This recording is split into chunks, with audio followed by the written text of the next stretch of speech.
지난 주일에 우리는 예수님과 예수님의 형제들이 서로 대화하는 중에 예수님의 형제들이 예수님께 입신양명을 요청하는 장면을 살펴보았습니다. 넓은 세상에 나아가서 웅지를 펼쳐 당신뿐만 아니라 우리 가정, 우리 가문을 빛내주십시오 라고 하는 요청을 들었을 때 예수님께서는 단호하게 거절을 하시죠. 너희들은 너희들 마음대로 하라. 나는 올라가지 않겠다. 이렇게 말씀하셔요. 그런데 그 다음에 바로 이어서 예수님께서 이상한 행보를 하시게 되는데요. 10절 말씀 보시게 되면 그 형제들이 명절에 먼저 올라갑니다. 그리고 나서 자기도 예수님도 올라가시되 나타내지 않고 은밀히 가시니라. 분명히 안 간다고 하셨는데 올라가신 겁니다. 그럼 우리가 추측을 해볼 때 예수님이 거짓말을 하셨거나 아니면 마음이 바뀌었거나 그것도 아니면 안 간다고 하셨다가 몰래 가셔서 깜짝 놀라게 해주시려고 했거나 이런 의도로 예수님이 하신 것으로 볼 수가 있는데 제가 지금 추측한 이런 내용들은 우리가 알고 있는 예수님과는 잘 맞지가 않습니다. 그래서 예수님이 왜 안 가신다고 해놓고 가셨을까에 대하여 다시 한번 말씀을 통해서 살펴보게 되면 지난주일에 우리가 본 8절 말씀 한번 보시기 바랍니다. 너희는 명절에 올라가라. 내 때가 아직 차지 못하였으니 나는 이 명절에 아직 올라가지 아니하노라 하는 이 말씀에 대부분의 번역 성경들을 보시게 되면 다 이와 같은 뜻으로 나는 이번 명절에는 올라가지 않겠다 하는 의미로 번역을 해 놓았어요. 그런데 독특하고 흥미롭게 현대인의 성경이라고 하는 우리 한글 성경 번역본이 조금은 다르게 번역을 해 놓았어요. 제가 소개를 해 드릴게요. 너희는 어서 명절을 지키러 올라가거라. 나는 아직 때가 되지 않아서 지금 올라가지는 않겠다. 지금 올라가지는 않겠다. 다시 말해서 너희 먼저 가. 나는 나중에 내가 알아서 할게. 이런 의미로 번역을 해놓은 거예요. 제가 생각할 때에 이 현대인의 성경의 번역의 내용을 따르게 되면 예수님께서 왜 그 형제들에게 너희들은 너희들 마음대로 해라. 나는 안 간다 라고 하신 말씀의 의미가 무엇인지 어느 정도 짐작이 되는 거예요.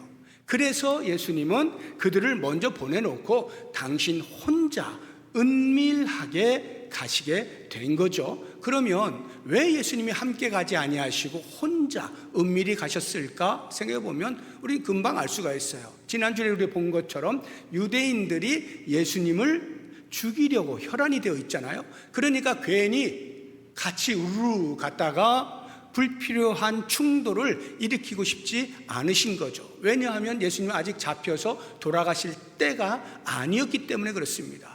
또 한 가지 이유를 생각해 보자고 하면 예수님을 추종하는 사람들도 많이 있었잖아요. 그래서 예수님이 가시는 곳마다 찾아다니는 그러한 사람들로 인하여서 예수님께서 하나님으로부터 받은 본연의 사명에 집중할 수가 없는 방해 때문에 그것을 피하여서 홀로 조용히 가신 것으로 볼 수가 있습니다. 이러한 예수님의 마음과 별개로 이미 예루살렘에서는 예수님에 관한 이야기들로 꽃을 피우고 있었습니다. 당시 초막절의 최대 관심사는 예수님이에요. 예수님이 모든 주제의 주인공입니다. 우리가 금방 알 수 있는 것이 11절 말씀을 보게 되면 명절 중에 유대인들이 예수를 찾으면서 그가 어디 있느냐 이렇게 예수님을 막 찾고 다니는 거예요. 이 이야기는 명절이기 때문에 모든 유대인들은 다 예루살렘에 오게 돼 있잖아요. 그러니까 예수님도 분명히 올 것이다 라고 하는 것을 이 유대교 지도자들이 알고 있었던 것입니다. 그래서 찾는 거예요. 왜 찾는다고요? 죽일 심산을 가지고 찾는 것입니다. 그러니까 이것은 어디 한 구석에 지역적으로 일어난 일이 아니라 당시에 분위기라고 하는 것을 알 수가 있어요. 그런가 하면 또 다른 분위기가 12절에 이렇게 나타납니다. 예수에 대하여 무리 중에서 수군거림이 많아 어떤 사람은 좋은 사람이라 하며 어떤 사람은 아니라 무리를 미혹한다, 혹세 무민하는 사람이다, 이런 식의 말들, 이러저러하게 아무튼 예수님에 관한 이야기로 꽃을 피우고 있는 당시 상황을 우리가 충분히 연상할 수가 있는 것입니다. 오늘 말씀의 제목이 그가 어디에 있느냐입니다. 이것은 예수님을 찾아 죽이려고 하던 유대교 지도자들이 찾는 질문입니다. 그가 어디 있느냐. 그런데 이 말씀을 이제 우리에게로 적용하여서 나는 예수님을 왜 찾는가? 이렇게 질문을 바꾸어 볼 수가 있겠죠. 나는 예수님을 왜 찾는가? 이것에 대하여 오늘 성경에 나타나고 있는 예수님을 찾은 수없이 많은 무리들을 살펴보면서 나 자신에게 한번 도전을 하는 그런 시간을 갖도록 하겠는데요. 성경에 보게 되면 수없이 많은 인물들이 예수님을 찾습니다. 찾는 건 똑같은데 찾는 동기와 목적은 다양해요. 너무나 많아서 하나하나 다 여러분들에게 일일이 소개해 드릴 수는 없습니다. 굵직한 거, 크게 세 가지만 제가 선택을 해서 여러분들에게 소개를 해드릴 텐데요. 가장 먼저 성경상에 나타나고 있는 인물들 중에 예수님을 찾은 사람들, 그 목적을 보게 되면 예수님께 위해를 가하기 위하여 예수님을 찾는 무리가 있었습니다. 우리가 보고 있는 이 유대교 지도자들이 그러한 부류의 사람들이었죠. 그들은 예수님이 공생에 등장하시자마자 그때부터 계속해서 논쟁을 위하여 찾아온 사람들이었습니다. 마태복음 22장에 보게 되어지면 찾아와서 세금과 관련하여서 어떻게 됩니까? 이렇게 묻고요. 부활이 있습니까? 없습니까? 이렇게 묻고요. 성경에서 가장 큰 계명이 뭡니까? 이런 식으로 묻는데 그 모든 묻는 이유가 한 가지입니다. 마태복음 22장 15절을 보시게 되면 이에 바리새인들이 가서 어떻게 하면 예수를 말의 올무에 걸리게 할까 상의하고, 올무에 걸리게 할까, 덫을놓아 함정에 빠지게 만든다, 즉 말하는 것을 들어가면서 거기에서 트집을 잡을 목적을 가지고 예수님을 찾아 나온 것입니다. 그런가 하면요, 우리가 요한복음 7장을 보고 있는데 8장에 가게 되어지면 음행하다가 현장에서 잡힌 여인을 데리고 예수님을 찾아 나온 유대인들이 있습니다. 그들이 예수님 앞에 데리고 와서 질문을 해요. 모세의 율법에는 이런 여자는 돌로 쳐서 죽이라고 되어 있는데 당신은 어떻게 할 것입니까? 이런 질문은요, 몰라서 묻고 있는 것이 아니라 이제 너는 대답하기가 굉장히 곤란할 거야 라고 하는 것으로 고발을 목적으로 이렇게 예수님을 찾아 나오는 거예요. 8장 6절을 한번 보시게 되면요, 그들이 이렇게 말하면 고발할 조건을 얻고자 하여 예수를 시험함이로라. 이런 목적으로 예수님을 찾아 나와요. 오늘 우리가 보고 있는 이 본문에도 역시 마찬가지로 그가 어디에 있느냐 찾고 있는 유대 종교 지도자들, 예수를 죽이려고 찾고 있는 것을 알 수가 있습니다. 1절을 한번 보시게 되면 지난주에 우리가 보았는데요, 7장 1절, 그 후에 예수께서 갈릴리에서 다니시고 유대에서 다니려 아니하시면 유대인들이 죽이려 함이로라. 예수님을 죽이려고 예수님을 찾아다니는 이런 모습을 볼 수가 있습니다. 그러면 왜 그들은 예수님께 위해를 가하려고 하는가? 왜 올무를 놓고 고발하려고 하고 죽이려고 하고 왜 예수님을 제거하려고 하는가 할 때에, 당시 예수님은 그들이 누리고 있던 기득권의 위협이 되는 존재라고 본 것입니다. 그들이 남들과 다르게 누리고 있는 기득권이 어마어마했는데 그러한 것들에 대하여 빼앗기진 않을까, 사라지진 않을까에 대한 위기의식을 느꼈기 때문에 그 원인이 되어지는 예수님을 잡아서 죽이려고 하는 그러한 목적을 가졌던 것을 볼 수 있어요. 예를 들어서 당시 정치적 상황을 보게 되어지면요, 로마 정부가 다스리고 있던 때입니다. 식민 통치를 받고 있었는데요, 그렇다고 해도 어느 정도의 자치권을 가지고 있었던 때입니다. 이스라엘 백성들은요, 종교와 정치를 분리하지 못합니다. 그러다 보니까 종교 지도자들이 이 정치적인 부분에 있어서도 나름대로 그 자치권에 의하여서 꽤 제법 권세를 누릴 수 있었던 것입니다. 그런데 예수가 등장하면서, 젊은 랍비가 등장하면서 하나님 나라를 외치고 뭐 이렇게 하는데 많은 사람들이 몰려다니는 거예요. 그러면서 자꾸 귀를 기울이는 거예요. 그러니까 이들이 볼 때는 자칫하다가는 예수라고 하는 저 젊은 청년을 중심으로 해서 한 무리가 형성이 되겠구나. 그래서 이 로마 정부의 반기를 드는 밀란을 일으키지 않을까 하는 생각이 드는 겁니다. 로마 정부의 반기를 들게 되면, 밀란이 일어나게 되어지면 자기들이 그동안에 로마 정부의 그늘 아래서 누려왔던 모든 기득권이 사라지게 될 운명 아니겠어요?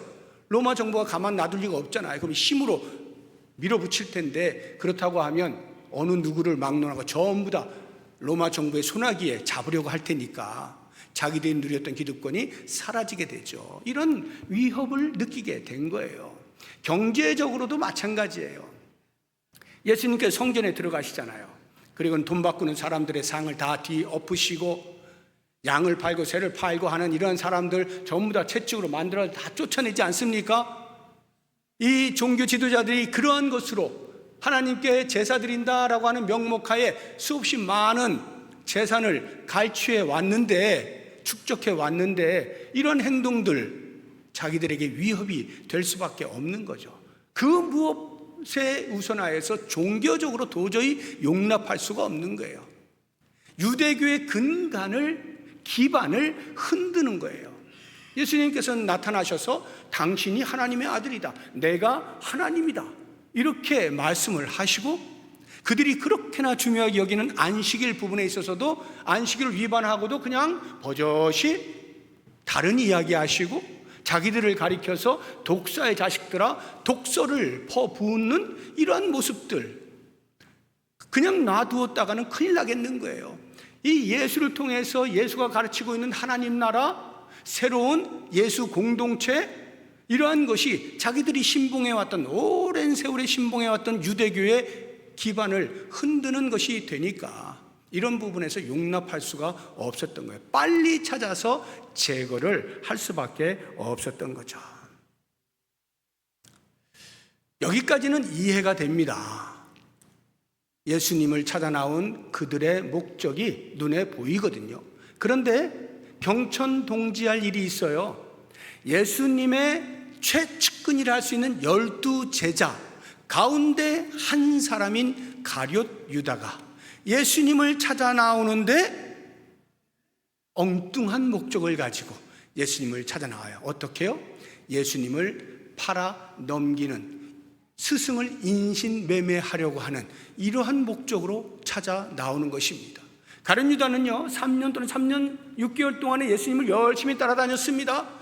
예수님을 통하여서 자기의 가지고 있던 야망을 이룰 수 있을 것이라는 꿈을 안고 계속 따라다녔는데 결과적으로 전혀 그럴 일이 생기지 않겠다는 결론에 이르게 되었을 때 가룟 유다는 과감하게 예수님에게 등을 돌립니다. 그리고는 그냥 떠난 것이 아니라 예수님을 인신매매, 돈을 받고 팔아버리는 일을 행하게 되는 것입니다. 그래서 당시 대제사장들을 찾아가서 거래를 합니다. 마태복음 26장 15절 보면 내가 예수를 너희에게 넘겨주리니 얼마 줄래? 그들이 은 30을 달아줍니다. 돈을 받았으니까 이제 넘겨줘야 되겠잖아요. 예수님이 어디 가시나 살펴보는 겁니다. 겟세마네 동산으로 기도하러 가셨어요. 아, 저기구나. 그리고는 예수님을 찾아갑니다. 혼자 가지 아니하고 대제사장의 하속들, 성전 경비 대원들, 이런 사람들 끌고 예수님을 붙잡기 위해서 찾아갑니다. 그리고는 아주 비열한 입맞춤을 하죠. 마태복음 26장 47절 이하를 보시면 말씀하실 때 12 중에 하나인 유다가 왔는데 대제사장들과 백성의 장로들에게서 파송된 큰 무리가 칼과 몽치를 가지고 그와 함께 하였더라. 48절 예수를 파는 자가 그들에게 군호를 짜 이르되 내가 입맞추는 자가 그이니 그를 잡으라 한지라. 예수님을 찾아 나온 예수님의 제자가 예수님에게 위해를 가하고 있는 모습을 볼 수가 있는 것입니다. 저는 오늘날 우리들의 삶에서도 이렇게 여전히 예수님께 위해를 가하는 사람들이 있다는 것을 볼 수가 있습니다. 예수님이 지금 우리 눈앞에 계시는 건 아니니까 예수님께 위해를 가한다는 말은 쉽게 얘기해서 예수님이 주인이신 교회를 어렵게 한다든가, 아니면 주의 종들을 어렵게 한다든가, 아니면 주의 백성들, 성도들을 힘들게 한다든가, 위해를 가하는, 이런 것이 전부 예수님께 위해를 가하는 거죠. 신천지를 보시게 되면요, 이들은 그냥 자기들의 신념, 자기들이 믿는 것을 누군가에게 전하는 이런 일을 하는 사람이 아니에요. 기성교회의 성도들, 주의 종들, 교회 통째로 자기에게로 이끌어오려고 하는 그런 전략을 세우는 예수님께 위해를 가하는 조직이죠. 교회 현관에 버젓이 신천지의 이름으로 편지를 꽂아넣어요. 목사가 사는 집인 거 알면서 우편함에다가 편지를 꽂아넣습니다. 여러분도 아마 적어도 몇 번씩은 다 편지 받아보셨을 거예요. 일부러 그렇게 하는 거예요. 자기들은 어떠한 마음으로 하는지 모르지만 그것이 예수님께 위해를 가하고 있다는 사실, 우리는 너무나 생생하게 우리의 삶의 주변에서 찾아볼 수 있는 거예요. 그렇다고 해서 신천지에게만 책임을 전가하느냐? 아니요. 예수님께 위해를 가하는 사람들 중에는 때로 무서운 말이지만 우리 안에도 있을 수가 있습니다. 신앙 공동체라고 하는 이름으로 모여있는 이 모임 안에서도요, 우리도 모르는 사이에 교회를 힘들게 하거나 목회자를 힘들게 하거나 내 옆에 있는 형제자매를 힘들게 하는 그러한 행동들을 하는 사람들이 있습니다. 위해를 가하는 거죠. 분열을 획책하고 분란을 조장하는, 하나 되어야 할 주의 교회를 흔들어대는 이러한 사람들, 예수님을 해롭게 하는 행위가 되는 거예요. 그런 면에서 나는 예수님을 왜 찾는가? 다시 한번 신중하게 돌아볼 필요가 있습니다. 두 번째로 예수님을 찾는 사람들 가운데에는 이기적인 목적을 가지고 찾는 사람들이 있어요. 우리가 이미 요한복음 6장에서 본 것처럼 오병이어의 사건을 경험했던 사람들이 소문과 소문이 나면서 예수님께로 가면 빵을 얻어먹을 수 있다라고 해서 수없이 많은 사람들이 막 찾아다닙니다. 예수님 어디 가시면 쭉 달려가서 계속 예수님 옆에 있으려고 합니다. 그런 모든 이유가 중심을 아시는 예수님의 말씀을 통하여 우리가 충분히 알 수가 있는데, 6장 26절을 보시게 되면 너희가 나를 찾는 것은 표적을 본 까닭이 아니요 떡을 먹고 배부른 까닭이로다. 의식주를 해결하기 위하여 예수님을 찾는 사람들이 있어요. 그런가 하면 자기의 당면한 문제를 해결해 줄 뿐으로 예수님을 생각하고 찾아 나오는 사람들도 없지 않습니다. 누가복음 12장 13절을 보시게 되면 무리 중에 한 사람이 이르되 선생님, 예수님, 내 형을 명하여 유산을 나와 나누게 하소서. 가만 놔두면 우리 형이 다 가져가게 생겼어요. 제발 좀 형을 설득하시고 잘 알려주셔서 재산을 나눌 수 있도록 좀 해주세요. 예수님의 마음이 너무나 아팠어요. 누가 나를 너희의 재판관으로 세웠느냐? 예수님은 그런 일을 하시려고 이 땅에 오신 것이 아닌데도 자기의 당면한 문제를 해결받기 위하여 예수님을 찾아 나오는 사람이 있어요. 그런가 하면 이 땅에 사는 것이 너무나 힘드니까 그 시름을 잠시 잊어보려고 예수님께 나오면 좀 마음의 평강을 얻을 수 있겠지, 평안한 마음을 얻을 수 있겠지 하는 마음으로 찾아 나오는 사람도 있고요. 성경에서 제일 보편적으로 예수님을 찾아 나오는 무리 중에 손에 꼽는다면 그것은 병자들입니다. 질병이 있는 사람들 고침을 받기 위해서 예수님께 나옵니다. 어떤 사람은요, 직접 예수에 대한 소문을 듣고 찾아 나옵니다. 나병 환자들이라든가 맹인들이라든가 이런 사람들은 혈루병 앓는 여인이라든가 직접 예수의 소문을 듣고 예수님 앞에 나와서 나 좀 고쳐주세요 이렇게 하는 사람들이에요. 그런가 하면 주변에 있는 사람이 예수님께 찾아 나와서 이 사람 좀 고쳐주세요 하는 사람들도 있어요. 회당장 야이로, 수로보니게 여인들은 자기 딸이 병들고 귀신 들렸을 때 고쳐달라고 예수님께 나오죠. 중풍병자를 침상에 매달아서 예수님께 데리고 나온 그 사람들도 역시 마찬가지로 주변에 있는 사람이 나온 겁니다. 백부장의 하인을 고치기 위해서 백부장이 예수님을 찾아온 것도 역시 마찬가지로 주변의 사람이 찾아온 거예요. 이렇게 스스로 나오든지 주변에 있는 사람이 나오든지 고침받기 위하여서, 병 고침받기 위해 예수님께 나오는 사람들이 있었죠. 저는 특별히 이런 사람들을 우리가 생각할 때에 너무 쉽게 함부로 비난을 해서는 안 됩니다. 예수님을 찾아 나온다는 것이 고작 자기 병이나 고치려고, 자기 문제나 해결받으려고 이렇게 너무 쉽게 빨리 비난을 해서는 안 돼요. 왜냐하면 예수님은요, 당신을 찾아 나온 그러한 병자들 한 사람도 그냥 돌려보내지 아니하시고 다 고쳐주십니다. 다 고쳐주셔요. 그러니까 너무 쉽게 생각하면 안 되는 거예요. 그러나 그 다음이 이제 중요한데, 예수님께서 그렇게 고쳐주시고 자 이제 너희들 고침받았으니까 돌아가 하는 것으로 끝내지 않으십니다. 예수님은 반드시요 그 이후에 그들이 한 걸음 더 당신 앞으로 나오기를 원하시고 기대하고 계셔요. 그 한 걸음이 뭡니까?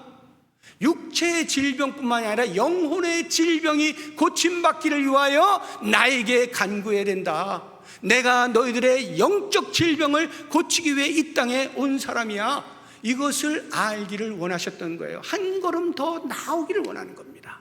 그런데 많은 사람들은요, 병 고침을 받고 나면 끝나요.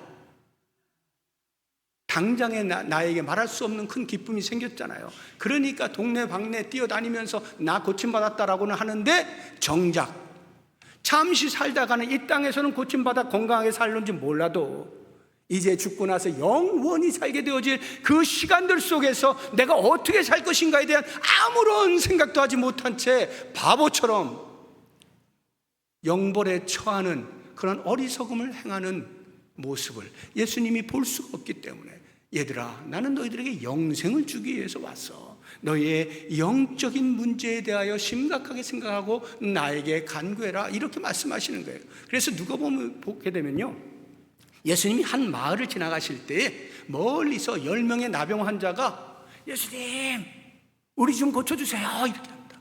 그때 예수님께서 그래 너희들 제사장에 가서 너희들 몸을 보여라 말씀해 주셔요.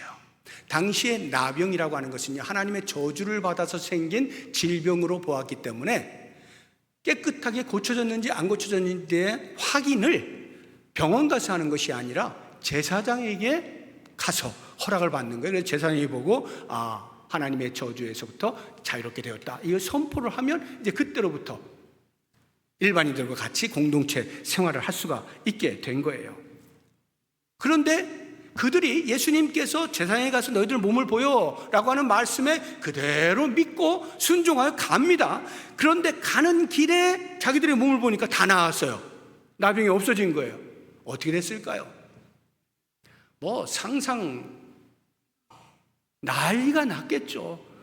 얼마나 오랫동안 나병의 생활을 했을런지 몰라도 아무튼 그 저주의 질병으로부터 나음을 받게 되었을 때의 감격이라고 하는 것, 기쁨이라는 건 말로 표현을 못하겠죠. 그러니까 어디로든지 막 뛰어갔을 거 아니에요. 제사장에 가든지 다시 고향으로 가든지 어디로든지 막 간 거예요. 10명 중에 오직 한 사람, 성경에는 사마리아인으로 소개하고 있는 이방인 한 사람만 자기의 몸이 나은 것을 보고 위를 바라보고 하나님께 영광을 돌리고 돌아서서 자기를 고쳐준 예수님께로 나아가 엎드려 감사하다, 감사를 표현하는 거예요. 한 사람만. 그때 예수님의 마음이 찢어집니다. 그리고는 그 한 사람에게 이야기해요. 나머지 9은 어디 있느냐? 나머지 9은 어디 있느냐? 이 이방인 외에 하나님께 영광을 돌리는 자가 없느냐?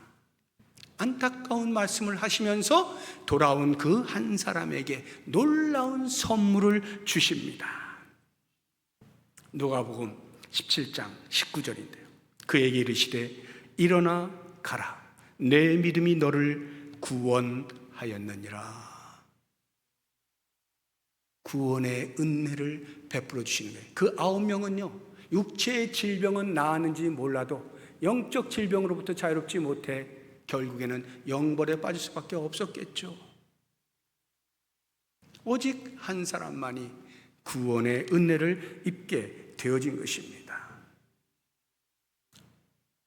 이렇게 자기의 유익을 위하여서만 예수님을 찾아 나오는 사람들이 있는가 하면 한 걸음 더 나아가서 예수님이 간절히 원하시고 계시는 인류의 구원, 한 영혼의 구원에 동참하는 사람들이 있을 수가 있는데, 나는 과연 어떠한 동기와 목적으로 예수님을 찾아 나오는가 할 때 알 수 있는 것 중에 하나가 기도 내용을 보시면 알아요. 내가 기도하고 있는 내용을 잘 들여다보시면 어느 정도 가늠할 수가 있습니다. 여러분은 기도하시면서 기도의 내용들에 대하여 관심을 가지십니까? 아니면 아무 생각 없이 그냥 기도해야지 하고 기도 막 하시고 끝하고 또 그 다음날 또 기도해야지 하고 또 기도하고 끝나고 이러십니까?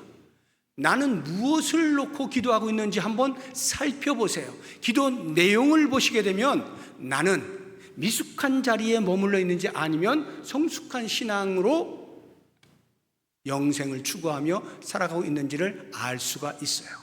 우리는요, 연약한 존재들이기 때문에, 또한 주님께서 우리에게 기도하라고 말씀하셨기 때문에 우리의 약한 부분들, 우리의 문제들, 우리의 의식주에 관련되어진 것들 또는 질병들 다 기도할 수 있습니다.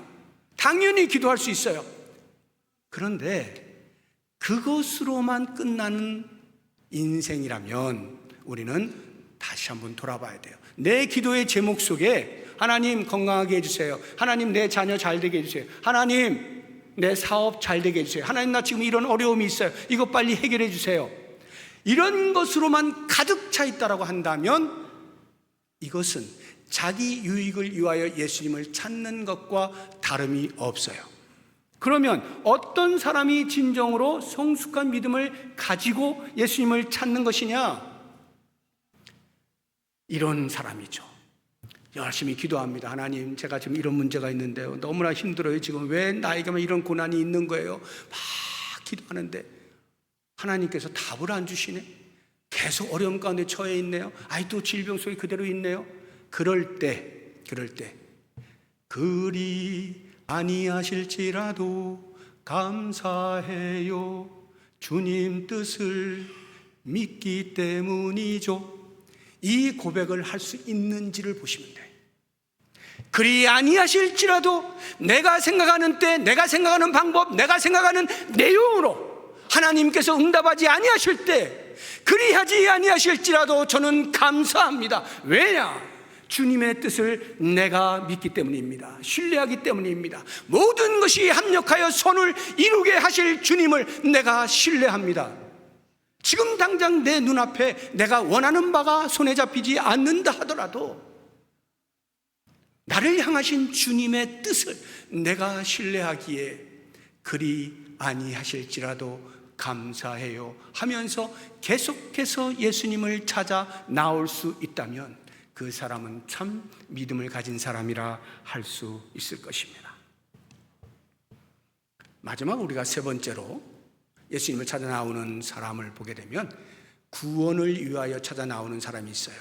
구도자의 심정을 가지고 영적인 갈증 속에서 진리를 사모하고 추구하면서 예수님을 찾아 나오는 그러한 사람이 있죠. 대표적으로 우리가 3장에서 이미 본 니고데모와 같은 사람입니다. 니고데모는 바리새인이고 사내들인 공의의 회원이에요. 유대교 지도자입니다. 그런데 다른 지도자들과 달리 그는 영적인 갈증이 있었던 사람이에요. 진리를 추구하는 사람이에요. 그러니까 예수님께서 표적을 행하시는데 보니까 범상치가 않아요. 하나님으로부터 온 자라고 여기게 된 거예요. 그래서 밤에 찾아옵니다. 예수님, 당신은 하나님께로부터 온 선생님입니다 라고 하니까 그의 마음이 왜 예수님을 찾아 나왔는지에 대한 근본적인 마음의 갈증, 그것을 예수님이 보신 거예요. 그리고는 거듭남에 대해서 말씀을 해주십니다. 안타깝게도 이 니고데모가 거듭남의 진리를 깨닫지를 못해요. 엄마 뱃속에 2번 들어가라고요? 이상한 말이나 하고 전혀 깨닫지를 못해요. 그런데 그렇게 끝나지 않습니다. 니고데모가 계속해서 시간이 흐르면서 점점 더 성경에 기록되어 있지는 않지만 예수의 제자로 거듭나가고 있다는 사실을 군데군데 발견할 수가 있어요. 요한복음 7장 이제 끝부분에 우리가 다음에 보겠습니다만, 그 유대교 종교 지도자들이 예수님을 찾아오라고 아랫사람들을 시켰습니다. 아랫사람들이 찾아갔어요. 근데 예수님이 말씀하신 데 들어보니까 조금도 뭐 잘못된 게 없는 거예요. 흠잡을 게 없는 거예요. 돌아왔어요. 잡아왔니? 아니요. 들어보니까 잘못한 게 하나도 없는데요. 도저히 잡을 근거가 없어요. 이런 바보 같은, 이런 멍청이 같은, 그건 율법에 위배된 자야, 율법을 저주하는 자야, 잡아와야지, 이렇게 큰 소리를 칠 때 같은 동료였던 니고데모가 예수님의 편에 서서 예수님을 옹호하는 발언을 공식적으로 하는 모습을 볼 수가 있습니다. 요한복음 7장 50절 보시게 되면, 그 중에 한 사람 곧 전에 예수께 왔던 니고데모가 그들에게 말하되 우리 율법은 사람의 말을 듣고 그 행한 것을 알기 전에 심판하느냐? 무슨 말이냐면, 데리고 와서 조사를 통해서 이런 죄가 있고 저런 죄가 있고 이렇게 밝혀야 되는데 너희들은 그런 것도 하지 않은 채 무조건 잡아와? 그게 말이 되니? 이게 율법에 해당하는 행위야? 하고는 공식적으로 예수님 편에 서서 예수님을 옹호하고 그들에게 반박하는 이러한 모습, 이것은 마음에 예수의 제자로의 거듭나는 행위가 있지 아니하고는 불가능한 거죠. 같은 유대 종교 지도자들이 어떻게 서로 그렇게 할 수가 있어요? 변화되어진 모습들을 볼 수 있어요. 그래서 결국에 예수님께서 십자가에서 돌아가셨을 때 그 시체를 데리고 가지고 새로 한 번 쓰지 아니한 무덤에 안치하고 세마포로 싸서 장례를 치르는 일에 아리마대 요셉이라고 하는 사람이 앞장섰는데 거기에 이 니고데모가 동참하는 모습을 볼 수가 있어요. 요한복음 19장인데요 39절 이하를 보시면, 일찍이 예수께 밤에 찾아왔던 니고데모도 몰약과 침향 섞은 것을 100리트라쯤 가지고 온지라 이 예수의 시체를 가져다가 유대인의 장례법대로 그 향품과 함께 세마포로 쌌더라. 이렇게 진리를 추구하는 자에게 있어서 이러한 변화의 모습들을 보게 되어지는 거예요. 예수를 찾아 나오는데 다른 목적이 아니라 진리를 갈구하고 영적인 갈증을 해소하기 위하여서, 구원을 위하여 나오는 사람이 있어요. 이보다 더 선명하게 우리에게 등장하는 사람은 삭개오죠.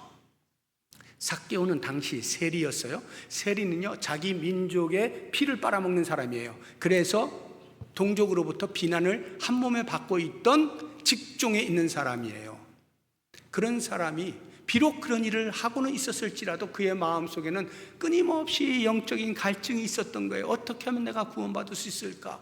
이런 것에 대한 갈증이 마침 예수님이 자기 동네를 지나가신다는 소문을 듣게 되어지면서 예수님을 찾아 나오는 겁니다. 그런데 이 삭개오가 키가 작아요. 그래서 몰려든 무리를 헤집고 나가서 예수님을 만날 길이 없는 거예요. 할 수 없이 그가 옆에 서 있는 돌무화과 나무 위로 올라가서 예수님을 바라보는 겁니다.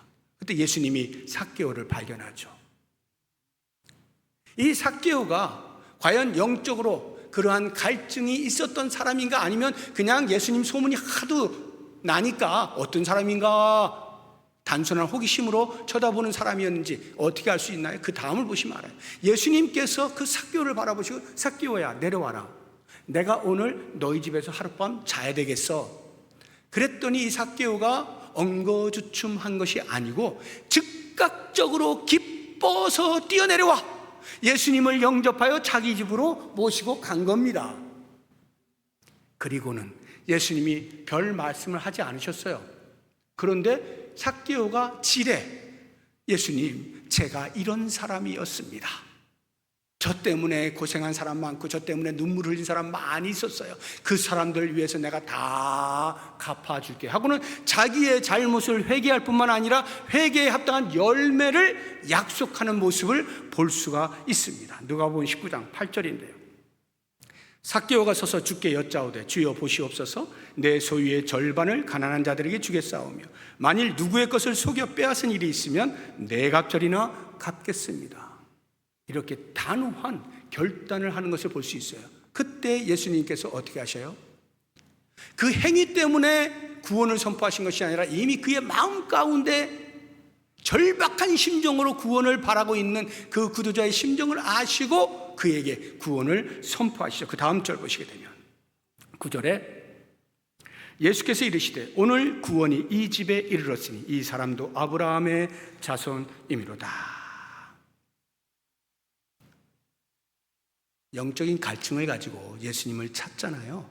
그러면 예수님은요 절대로 외면하지 않으셔요. 반드시 그에게 그 갈증을 해결할 수 있도록 도우십니다. 그래서 7장에 보시게 되면요 37절 이하에 이렇게 초막절 끝날에 사람들에게 다 강의를 하시고 마지막 이런 선포를 해요. 명절 끝날 곧 큰 날에 예수께서 서서 외쳐 이르시되 누구든지 목마르거든 내게로 와서 마시라. 나를 믿는 자는 성경 이름과 같이 그 배에서 생수의 강이 흘러나오리라. 누구든지 목마른 자 다 나한테 오면 내가 너희들에게 영원한 생수를 주겠다. 생수의 강이 배에서 흘러넘치게 해주겠다.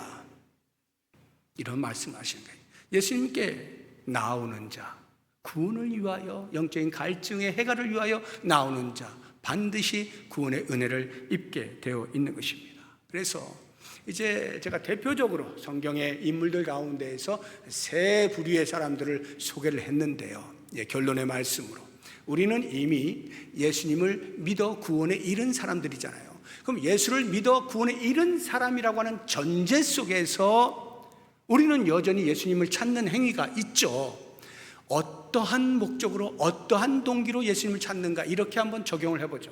예수를 믿는 사람으로서 나는 왜 예수님 앞에 나오는가, 왜 예수님 곁에 있으려고 하는가, 나의 동기와 목적은 무엇인가, 혹시 예수님에게 위해를 가하기 위해서, 혹시 나의 필요를 채우기 위해서 그것으로만 예수님 앞에 나오는가, 아니면 그때부터 우리는 이제 답을 찾아내야 되는 거예요. 나는 왜 예수님 앞에 나오는가?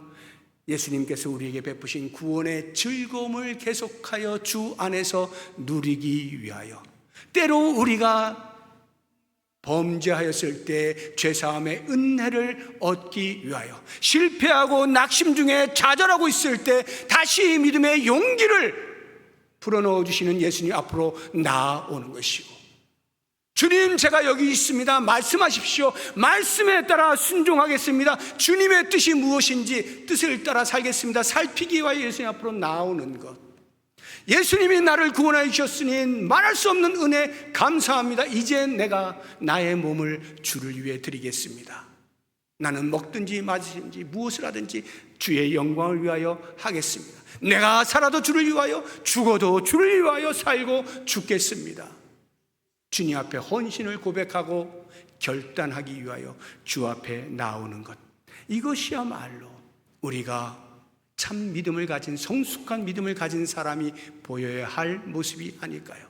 무엇에 더하여 가장 기본적으로 예수님 앞에 나온 우리의 마음에는 우리를 향하신 지극한 주의 사랑과 함께 주님, 저도 주님을 사랑합니다, 저도 주님을 사랑합니다, 이렇게 사랑의 깊은 교제를 나누기 위해서 주를 찾아 나온다고 하면, 때로 우리에게는 그다지 손에 잡히는 게 없고 문제가 해결되는 것이 별로 없어 보이고 질병은 여전히 있다 하더라도 그 안에서 마음이 흔들리지 아니하고 여전히 주님이 저의 답입니다, 주님으로 저는 충분합니다, 주님이 저의 전부입니다, 이렇게 고백할 수 있지 않을까요? 이러한 삶이 우리의 삶의 여정 속에 끝없이 펼쳐질 수 있기를 주의 이름으로 축복합니다. 이제 말씀을 생각하면서 우리 같이 몇 가지 기도 제목을 따라 기도하도록 하겠습니다. 먼저 나의 유익을 위해서, 나의 목적을 이루기 위해서 주님을 찾는 미숙한 신앙에서 주님만으로 감사할 수 있는 성숙한 신앙으로 자랄 수 있게 해주십시오. 기도하시고요. 두 번째, 주님이 내 삶의 의미와 가치, 참된 기쁨과 행복이 되심을 알고 언제나 주님 안에 거하게 하소서. 기도하시고요. 이제 세 번째로, 지금까지 여름에 우리 교육부서 공동체 사역 은혜 중에 마친 것 감사의 기도를 드리시고요, 이제 더불어서 하반기에 새롭게 시작되는 소그룹 모임 속에 온 성도가 참여하면서 믿음의 진보를 이룰 수 있게 해주십시오. 같이 통성으로 기도하겠습니다. 하나님 아버지, 감사합니다. 먼저 찾아오셔서 우리에게 구원의 은혜를 베풀어 주심을 감사합니다. 내가 주님의 자녀 되어서 주님의 제자로 살아가면서 나는 왜 예수님을 찾습니까? 스스로 질문하며 답을 찾을 때 과연 나는 성숙한 신앙인의 답을 할 수 있는지 돌아봅니다. 혹시라도 나의 필요 때문에, 나의 질병의 고침을 위해서, 내 문제 해결을 위해서, 또는 내 마음의 평안을 위해서, 그렇게 세상의 것들을 위해서, 육체의 것들을 위해서 예수님을 찾고 있지는 않았는지 돌아봅니다. 원하옵나니 그러한 미숙한 신앙에서 벗어나게 하여 주시고, 점점 예수님만으로 감사할 수 있고 예수님만으로 얼마든지 웃을 수 있는 성숙한 믿음으로 예수님을 찾는 우리가 되게 하여 주시기를 간절히 소망합니다. 주님이 내 삶의 의미이며 내 삶의 가치입니다. 주님 안에 있을 때 참된 기쁨과 행복을 누릴 수 있습니다. 주님이 삶의 기쁨의 근원입니다. 고백하면서 계속하여 주님 앞에 나와 주님 안에 거하면서 주님이 베푸시는 은혜를 누릴 수 있는 우리의 삶이 되게 하여 주시옵소서. 이번 여름에 모든 교육부서와 열매공동체 여름 사역을 은혜 중에 마치게 해주신 것 감사합니다. 온 성도가 함께 기도하면서 우리의 자녀들을 위하여, 믿음의 전수를 위하여 열심을 다하여 힘을 합하여 수고할 수 있게 해주신 것 감사하고, 귀한 열매가 맺어질 것을 믿음으로 바라보면서 계속하여 저들을 위하여 축복하는 삶을 살게 하시기를 원합니다. 이제 오늘부터 소그룹 모임이 다시 시작됩니다. 하반기에 재충전한 힘으로 힘차게 모여서 함께 삶을 나누며 말씀 안에서 자신의 삶을 비추어 보고 서로 위로하고 격려하고 도전하고 훈계하면서 믿음의 진보를 이루어갈 수 있도록 도우시길 원합니다. 온 성도들이 소그룹 모임 속에 참여할 수 있게 하시고 하나님의 크신 계획을 발견할 수 있게 하시고 주님 앞에 우리의 헌신을 고백하며 다짐하며 결단하는 은혜의 일들이 소그룹을 통하여 풍성하게 나누어질 수 있도록 인도하여 주시옵소서. 삶의 현장으로 나가는 우리의 발걸음에 주님 동행하여 주시옵소서. 예수님의 이름으로 기도드립니다. 아멘. 하나님 아버지, 감사합니다. 그가 어디 있느냐 찾는 질문이 나에게 들려질 때 나는 왜 예수님을 찾는지 성숙한 믿음으로의 참된 고백이 있도록 함께하여 주시옵소서. 예수님의 이름으로 기도드립니다. 아멘.